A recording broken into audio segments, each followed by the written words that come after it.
Kama ni mara yako ya kwanza unatembelea chaneli yetu ya Top 5 Media, tunakuomba ubonyeze neno subscribe, kisha kwa chini itatokea alama ya kengele. Tunakuomba ubonyeze kengele hiyo ili uwe wa kwanza kupokea taarifa katika chaneli yetu. Asante. Bwana mwanamichezo wangu, dakika 90 za mchezo wa ligi kuu ya NBC Tanzania Bara kati ya Singida Black Stars wakicheza dhidi ya timu ya Yanga Sports Club. Mchezo huo umeweza kutamatika kwa timu ya Yanga Sports Club kuweza kuibuka na ushindi mnono wa chuma 3-0 wakiwa ugenini pale mkoani Singida kwenye dimba la Airtel Stadium, ambapo Singida Black Stars ndipo waliokuwepo nyumbani kwenye mchezo huo muhimu. Sasa mara baada ya mchezo huo kuweza kutamatika na kuweza kushuhudia mabao matatu yakiweza kufungwa na wachezaji watatu tofauti, bao la kwanza likifungwa na mchezaji Prince Dube, bao la pili likifungwa na mchezaji Starboy Aran Okero, huku bao la tatu likifungwa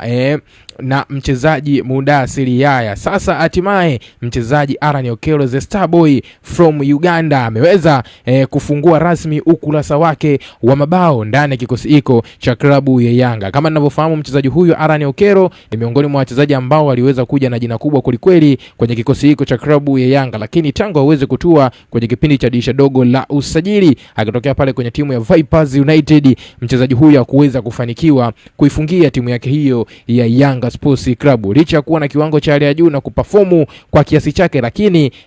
mambo yalimwendea kombo kwenye kufumania nyavu. Hatimaye kwenye mchezo huu dhidi ya timu ya Singida Black Stars, mchezaji huyu Aran Okero ameweza kufunga bao lake la kwanza akiwa na timu ya Yanga Sports Club, lakini pia ni bao la pili kwenye mchezo dhidi ya timu ya Singida Black Stars, bao ambalo alifunga kupitia mkwaju wa penalti kwenye dakika 45 ya mchezo na kumfanya mchezaji huyo aweze kujiandikia bao lake la kwanza kwa binafsi yake, lakini pia kuweza kusaidia timu yake Yanga Sports Club kupata bao la pili la uongozi kwenye magoli matatu ambayo waliweza kuyashinda kwenye mchezo dhidi ya timu ya Singida Black Stars. Sasa kupitia kwenye ukurasa wa Instagram wa mchambuzi nguli wa masuala mazima ya kabumbu, hapa namzungumzia bwana Ansi Rafael, yeye ameweza kufunguka na kuchapisha picha mchezaji huyo Aran Okero pamoja na caption inayosomeka ya kwamba alihitaji bao moja ili kufungua njia, kipaji anacho tena kikubwa, ila alipoteza hali ya kujiamini, sasa njia imefunguka. Ansi Rafael ameandika hivyo kupitia kwenye ukurasa wake wa Instagram, akionekana kuunga mkono kile ambacho amekifanya mchezaji huyo Aran Okero the Starboy kwa kupata bao lake la kwanza akiwa na uzi wa klabu ya Yanga Sports Club. Na maoni gani mwana mchezo wangu kuhusiana hiki? Njoo tuandikie kupitia sehemu ya comment hapo, bila kusahau kulike, kushare na kusubscribe channel yetu.